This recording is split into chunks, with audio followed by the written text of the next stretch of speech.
برجر الدجاج يفضل انه انتو تقطعوه بايديكم تقطيع ناعم، مو بالمكنة، لا تقطيع ايد، وانتو حسب الكمية اللي عندكم. انا بصراحة جبت تقريبا 750 غرام. تمام. هنا رح نخفق بيضة. هاي بعد ما كملنا ثرم دجاج البرجر بالايد. شوفوا شلون ثرم بالايد تكون هواية اطيب. هنا تضيفون كاري دجاج وبهارات البرجر وملح، وهنا تخفقون بيضة وتنزلوها على المكونات.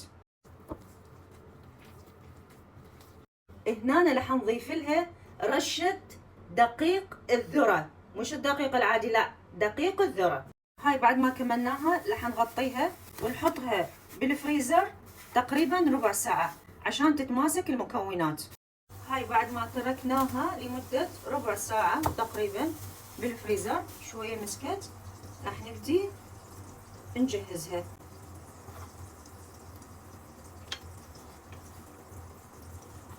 شلون صارت بعد ما كبسناها؟